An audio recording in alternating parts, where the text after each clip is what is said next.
ఈ మధ్యన ఎవరు చూసినా కానీ బంగారం ధరలు చాలా తగ్గినాయి అని చెప్పేసి బాధపడతా ఉన్నారు. ఈ బడ్జెట్ సమావేశాలు పెట్టక ముందుకు ఒక 2 రోజుల ముందు అమాంతం 10,000, 12,000, 13,000, 15,000 ఏకదం పెరిగిపోయింది రేటు. అయితే పెరుగుతుందన్న సందర్భంలో 2 లక్షలకు రీచ్ అవుతుండొచ్చు, 3 లక్షలకు రీచ్ అవుతుండొచ్చు అని చెప్పేసి చాలా మంది ఆశపడి బంగారం కొన్నారు. కొన్ని ఇప్పుడు ఈ బడ్జెట్ సమావేశాలు అయిపోయిన తర్వాత 1,48,000 వచ్చేసరికి చాలా మంది భయపడుతున్నారు. మళ్ళీ పెరుగుతుందా పెరగదా, ఇంకా తగ్గిపోతుందా అని చెప్పేసి. దీనివల్ల ఇప్పుడు ఎవరైతే మొన్నటిదాకా బంగారం కొన్నారో వాళ్ళకి ఏమన్నా ఇబ్బంది అవుతుందా కాదా అనేది చాలా మందికి కొంచెం భయంగానే ఉంది. అయితే దీని గురించి మనకు స్పెషల్ ఎడిషన్ తెలుగు దినపత్రికలో ఒక న్యూస్ ఇచ్చారు, పసిడి పిచ్చెక్కిస్తుంది అని చెప్పేసి. అయితే రీసెంట్గా మనకు బంగారం ధరం పెరిగినప్పుడు దాని మీద చాలా వీడియోలు వచ్చినాయి. యూట్యూబ్లలో కానీ ఇన్స్టాగ్రామ్లో కానీ చాలా వీడియోలు చేశారు.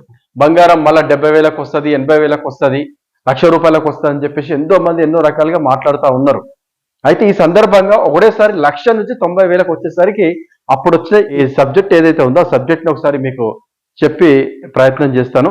తెలంగాణ సమాజంలో శుభకార్యం అంటే ఒక్క పెళ్ళే కాదు, పిల్ల పుట్టినప్పుడు చేసే బారసాల, అక్షరాభ్యాసం, నామకరణం నుంచి మొదలుకొని గృహ ప్రవేశము, ఉపనయనము, పెళ్లి, చివరకు పండగల వరకు ప్రతి సందర్భంలో బంగారం అనివార్యం. కానీ నేడు పసిడి ధరలు సామాన్యుడి చేతికి అందని స్థాయికి చేరడంతో శుభకార్యాలన్నీ భారంగా మారుతున్నాయి. పెళ్లిలో గ్రాములు తగ్గించుకోవడం, గృహప్రవేశంలో నగ మానుకోవడం, పండగ కొత్త బంగారం కొనాలన్న ఆలోచన వదిలేయడం, ఇవన్నీ ఇప్పుడు సాధారణమయ్యాయి. డాలర్, అంతర్జాతీయ మార్కెట్ పేర్లతో చేతులు దులుపుకుంటున్న కేంద్ర ప్రభుత్వం రాష్ట్రంలో సామాన్యుడి ఆవేదనను పట్టించుకోకపోతే పరిస్థితి మరింత చేదుగా మారుతుంది. దిగుమతి సుంకాలు, పన్నుల భారం తగ్గించే విషయంలో కేంద్రం స్పష్టమైన నిర్ణయం తీసుకోకపోవడం ధరల పెరుగుదలకు ప్రధాన కారణంగా మారుతుంది. ఇక రాష్ట్రంలో శుభకార్యాల భారాన్ని నేరుగా అనుభవిస్తున్న ప్రజల కోసము కేంద్ర ప్రభుత్వం కార్పొరేట్ లాభాలకే పరిమితమవుతుందన్న బంగారం వ్యాపారంపై కళ్లెం వేయకపోతే రేపటి రోజుల్లో శుభకార్యాలు ఆనందంగా కాదు, అప్పులు, ఆందోళనలతో జరుపుకునే పరిస్థితి వస్తుంది.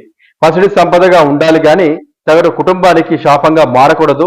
ఇప్పుడైనా కేంద్ర ప్రభుత్వం స్పందించకపోతే తెలంగాణలో శుభకార్యాల మెరుపే మసకబారిపోతుంది అని మన ఈ స్పెషల్ ఎడిషన్ తెలుగు దినపత్రికలో బాలు గారు రాసిన ఈ కంటెంట్ అన్నమాట.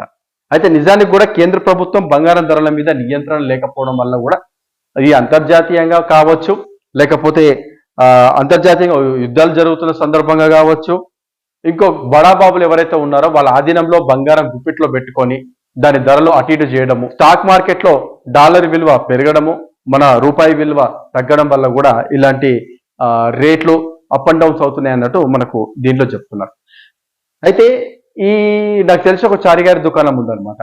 అందులో చారిగారి దగ్గర పోయి నేను కూర్చున్నప్పుడు ఆయనకు చాలా మంది వాళ్ళ ఫ్రెండ్స్ ఫోన్ చేసి నాకు బంగారం కొనాలనుకుంటున్నాను, ఇప్పుడు 1,80,000 ఉంది కదా, 2 లక్షలు అవుతుందిగా, నాకు ఒక 5 తులాలు బంగారం తెచ్చి, నాకు ఒక 100 గ్రామ్స్ బంగారం తెచ్చి అని చెప్పేసి చాలా మంది కాల్ చేశారు.